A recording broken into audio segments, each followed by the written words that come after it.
Hi മക്കളെ, എല്ലാ മക്കൾക്കും പുതിയൊരു വീഡിയോയിലേക്ക് സ്വാഗതം. ഇന്ന് നമ്മൾ നോക്കാൻ പോകുന്നത് 4ാം ക്ലാസ്സിലെ മലയാളത്തിലെ 1ാമത്തെ യൂണിറ്റിലെ ഒരു പാഠഭാഗമാണ്. ഹലോ ഉറക്കെ പാടൂ എന്നുള്ള പാഠഭാഗമാണ്. അപ്പോൾ ഇതിൻ്റെ മുന്നേയുള്ള പാഠഭാഗങ്ങളൊക്കെ അപ്ലോഡ് ചെയ്തിട്ടുണ്ട്. ആവശ്യമായിട്ടുള്ള കൂട്ടുകാർ പോയി കാണുക. അപ്പോൾ നമുക്ക് എന്തൊക്കെയാണ് ഈ ഒരു പാഠഭാഗത്തിൽ പഠിക്കാനുള്ളത്, എന്താണ് ഇതിൻ്റെ കഥ എന്ന് നമുക്ക് നോക്കാം. ചന്ദ്രനിലേക്ക് സൈക്കിളിൽ പോയി മടങ്ങി വന്നൊരു കുട്ടിയെ പോലെ പട്ടൂസും ആകാശയാത്ര നടത്തിയിട്ടുണ്ട്. എങ്ങനെ? അപ്പോൾ നമ്മുടെ ചന്ദ്രനിലേക്ക് യാത്ര പോയ കുട്ടിയെക്കുറിച്ച് പറഞ്ഞിട്ടുണ്ടായിരുന്നു അല്ലേ? സൈക്കിൾ എടുത്ത് പോയി അവസാനം ചന്ദ്രനെയും കൊണ്ട് ഭൂമിയിലേക്ക് വന്ന കഥ. അപ്പോൾ അതേപോലെ തന്നെ പട്ടൂസും ഒരു ആകാശയാത്ര നടത്തിയിട്ടുണ്ടെന്നാണ് പറയുന്നത്. ആ യാത്രയെ കുറിച്ചിട്ടാണ് ഈ ഒരു പാഠഭാഗത്തിൽ പറയുന്ന സംഭവം. നമുക്ക് നോക്കാം. ഹലോ ഉറക്കെ പാടൂ എന്നുള്ളതാണ് പാഠത്തിൻ്റെ പേര്. ഈയിടെ ഹിയാ ഹായ്, എന്തു രസം ഇങ്ങനെ പറക്കാൻ. അപ്പോഴേക്കും ദേ തുടങ്ങി പിടിച്ചു വലിക്കാൻ. ആദ്യമായി പറക്കുകയാണ് പട്ടൂസ്. ഈ പിടിവലി അവൻ ഒട്ടും പിടിക്കുന്നില്ല. അതിൻ്റെ നീരസം അവൻ്റെ മനസ്സിൽ പതഞ്ഞു പൊങ്ങി. നന്നായിട്ടൊന്നും പറക്കാനും സമ്മതിക്കുന്നില്ല. കഷ്ടം തന്നെ. അവൻ താഴേക്ക് നോക്കി. അതാ ദൂരെ അങ്ങ് താഴെ ഒരു പൊട്ടുപോലെ. പട്ടൂസ് സൂക്ഷിച്ചു നോക്കി. ദേ ആബിദക്കുട്ടി.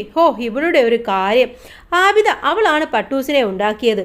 കത്രികയെടുത്ത് വർണ്ണക്കടലാസുകൾ മുറിക്കുമ്പോൾ അവർ പറയുന്നുണ്ടായിരുന്നു, പട്ടൂസേ, ഇത്താതയുടെ മുത്തല്ലേ, കരയല്ലേ, ഒട്ടും വേദനിപ്പിക്കില്ല.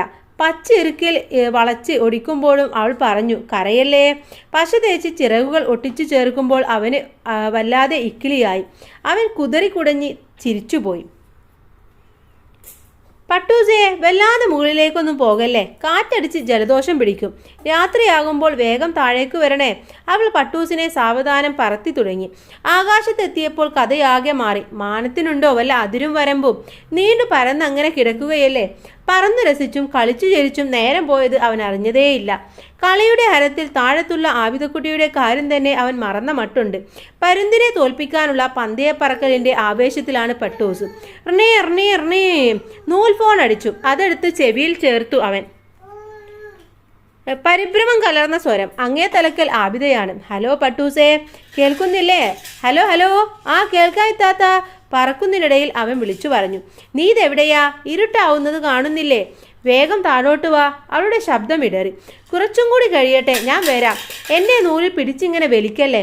ഒന്ന് വിടൂ പ്ലീസ്, എൻ്റെ പുന്നാര താത്തയല്ലേ, അവൻ കെഞ്ചി. ഇല്ലില്ല, ഞാൻ പിടിവിട്ടാൽ നീ എങ്ങനെ താഴേക്ക് വരും?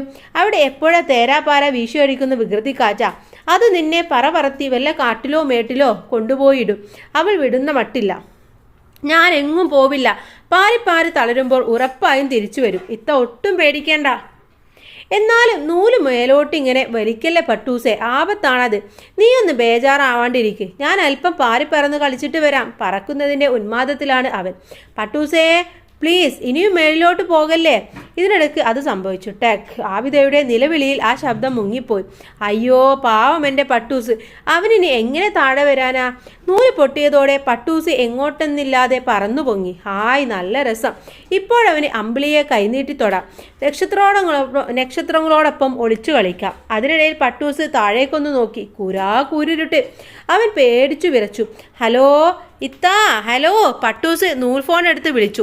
ഈ റൂട്ടിലേക്കുള്ള എല്ലാ ലൈനുകളും ഇപ്പോൾ തകരാറിലാണ്. കുറച്ച് കഴിഞ്ഞ് വീണ്ടും ശ്രമിക്കൂ. അയ്യോ, ഇനി എന്തു ചെയ്യും? അവന് കരച്ചിലടക്കാനായില്ല. എന്തിനാ മോനെ കരയുന്നത്? അമ്പിളി മാമൻ ചേർത്ത് പിടിച്ച് ചോദിച്ചു. എനിക്ക് ഇത്തയെ കാണണം. എവിടെയാ അവളുടെ വീട്? അമ്പിളി മാമൻ അവൻ്റെ കണ്ണീര് തുടച്ചുകൊണ്ട് ചോദിച്ചു. എനിക്കറിയില്ല. തേങ്ങലിൽ അവൻ്റെ ശബ്ദം മുറിഞ്ഞു പോയിരുന്നു. അറിയില്ലേ? ഇനിയിപ്പോൾ എന്തു ചെയ്യാനാ? അമ്പിളി മാമൻ താടി ഒഴിഞ്ഞുകൊണ്ട് അല്പനേരം ചിന്തയിലാണ്ടു. പിന്നെ ഒരൊറ്റ ഫോൺ വിളിയാണ്. ഹലോ, മേടക്കാറ്റല്ലേ? ഒരു സഹായം വേണമല്ലോ. എന്താ വേണ്ടത്? പറയൂ. മൂളിപ്പാട്ട് നിർത്തി മേടക്കാറ്റ് ചോദിച്ചു. ഈ പട്ടൂസിനെ ആബിദക്കുട്ടിയുടെ അടുത്തെത്തിക്കണം. വേഗം വേണം. അമ്പിളി മാമൻ്റെ സ്വരത്തിൽ വാത്സല്യം അലതല്ലുന്നുണ്ടായിരുന്നു. അതിന് എവിടെയാ ആബിദക്കുട്ടിയുടെ വീട്? ഷെടോ, ഇതാണിപ്പോൾ നന്നായത്. നീയല്ലേ എല്ലായിടത്തും മൂളിപ്പാട്ടും പാടി കയറി ഇറങ്ങാറുള്ളത്. നിനക്കറിയില്ലേ അവളുടെ വീട്? ഒന്ന് ഓർത്തു നോക്ക്.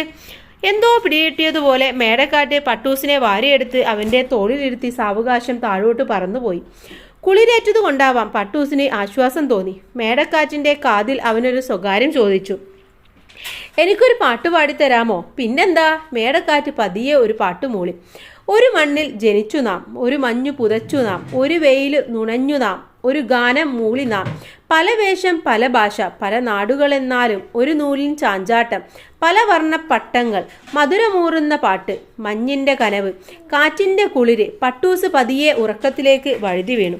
മേടക്കാറ്റ് ആവിതക്കുട്ടിയുടെ വീട്ടിലെ ജനാലയിലൂടെ സാവധാനം അകത്തു കടന്നു. നീലവിരിപ്പിട്ട പായയിൽ ഉറങ്ങുന്ന അവളുടെ അടുത്ത് പട്ടൂസിനെ പതുക്കെ കിടത്തി. രണ്ടുപേരുടെയും കവിളിൽ ഉമ്മ കൊടുത്ത് മേടക്കാറ്റ് തിരികെ പറന്നു. പൂത്തു നിൽക്കുന്ന കൊന്നമരത്തിന്റെ മുകളിലേക്ക് വർണ്ണപ്പട്ടങ്ങൾ പറക്കുന്നത് സ്വപ്നം കണ്ടു പട്ടൂസും ആബിദക്കുട്ടിയും. ഒരു നൂലിൽ ചാഞ്ചാട്ടം പല വർണ്ണപ്പട്ടങ്ങൾ. ഹലോ, ആബിദക്കുട്ടിയും പട്ടൂസുമല്ലേ? ഒന്ന് ഉറക്കെ പാടൂ, ഞാനും കേൾക്കട്ടെ. അമ്പിളി മാമന്റെ ഫോണാണ്. അപ്പോൾ ഇതാണ് നമ്മുടെ പാഠഭാഗം എന്ന് പറയുന്നത്. പട്ടൂസും അതുപോലെ തന്നെ ആവിതക്കുട്ടിയും അമ്പിളി മാമനും മേടക്കാറ്റും എല്ലാവരുമുള്ള ഒരു പാഠഭാഗമാണ്. ഇനി നമുക്കിതിലെ പ്രവർത്തനങ്ങൾ നോക്കാം.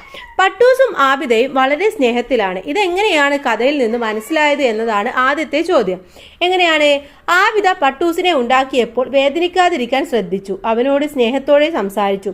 പട്ടൂസ് മുകളിലേക്ക് പോകുമ്പോൾ ആബിദ പേടിച്ചു വേഗം താഴെ വരാൻ പറഞ്ഞു. നൂൽ പൊട്ടിയപ്പോൾ ആബിദ നിലവിളിച്ചു. അവനെ പാവം എന്ന് വിളിച്ചു. അവസാനം അവർ ഒരുമിച്ച് ഉറങ്ങുന്നതും സ്വപ്നം കാണുന്നതും സ്നേഹത്തെ സൂചിപ്പിക്കുന്ന കാര്യങ്ങളാണ്. ഇനി രണ്ടാമത്തേത്, എന്തൊക്കെ പുതിയ വാക്കുകളും പ്രയോഗങ്ങളുമാണ് കഥയിൽ നിന്ന് കണ്ടെത്തിയത്? എന്തൊക്കെയായിരുന്നു? ഒരുപാട് പ്രയോഗങ്ങളും അതുപോലെ തന്നെ ഇതൊക്കെ ഈ കഥയിൽ പറയുന്നുണ്ട് അല്ലേ? എന്തൊക്കെയാണ് പറയുന്നത്? പണ്ടി ഉറപ്പിക്കുക അഥവാ അതിശയത്തോടെ പറക്കുക. നൂൽ ഫോൺ എന്ന് പറഞ്ഞാൽ തുണി നൂലിൽ ഉണ്ടാക്കിയ ഫോൺ പോലെ ഉള്ളതാണ്. പരുന്തിനെ തോൽപ്പിക്കുക, പരുന്തിനേക്കാൾ വേഗത്തിൽ പറക്കുക. പന്തയ പറക്കൽ എന്ന് പറഞ്ഞാൽ മത്സരമായി പറക്കുക. വികൃതി കാറ്റ് എന്ന് പറഞ്ഞാൽ അനിശ്ചിതമായി വീശുന്ന കാറ്റാണ്. മൂളിപ്പാട്ട് കാറ്റ് വീശുമ്പോൾ കേൾക്കുന്ന ശബ്ദമാണ്. താടി ഒഴിഞ്ഞു, മൂക്കിന് താഴെ വെള്ളം ഒഴിക്കുക എന്നാണ് അർത്ഥമാക്കുന്നത്. അപ്പോൾ ഇതൊക്കെ ഇതിലുള്ള പുതിയ പ്രയോഗങ്ങളും കാര്യങ്ങളുമാണ്. ഇനി അടുത്ത മൂന്നാമത്തെ ചോദ്യം ചോദിക്കുന്നത്, ഈ കഥയിൽ നിങ്ങൾക്ക് ഏറ്റവും ഇഷ്ടപ്പെട്ടത് ആരെയാണ് എന്നാണ് ചോദിച്ചിട്ടുള്ളത്. എന്തുകൊണ്ടാണ്? ആരെയായിരുന്നു നിങ്ങൾക്ക് ഏറ്റവും ഇഷ്ടമായിട്ടുണ്ടായിരുന്നത് കൂട്ടുകാരെ? നിങ്ങൾക്ക് ഇഷ്ടമായത് ആരെയാണോ അയാളെ കുറിച്ചിട്ടാണ് എഴുതേണ്ടത്. അപ്പോൾ ഈ കഥയിൽ എല്ലാ കഥാപാത്രങ്ങളെയും എനിക്ക് ഇഷ്ടമായി. കൂടുതൽ ഇഷ്ടമായത് ആബിദക്കുട്ടിയെയാണ്. അവൾ പട്ടൂസിനെ ഒരു അമ്മയുടെ സ്നേഹത്തോടെയും വാത്സ്യത്തോടെയുമാണ് നോക്കുന്നത്. മുകളിലേക്ക് ഉയർന്ന് പറക്കുമ്പോൾ ജലദോഷം വരുമെന്ന് പറയുകയും കാണാതാവുമ്പോൾ ഫോൺ വിളിക്കുകയും ചെയ്യുന്നുണ്ട്. അതുപോലെ പട്ടൂസും ആബിദക്കുട്ടിയെ വളരെയധികം ഇഷ്ടപ്പെടുന്നു. അപ്പോൾ നിങ്ങൾക്ക് ഇഷ്ടപ്പെട്ട ഒരാളെ കുറിച്ചിട്ട് നിങ്ങൾ അവിടെ എഴുതി കൊടുക്കുക. ഓക്കെ, അപ്പോൾ ഇത്രയുമാണ് ഈ ഒരു പാഠഭാഗം. അടുത്തതിൻ്റെ പാഠഭാഗം എന്ന് പറയുന്നത് അരികെ അകലെ എന്നുള്ളതാണ്. നമുക്ക് അടുത്ത വീഡിയോയിൽ കാണാം. എല്ലാവർക്കും താങ്ക്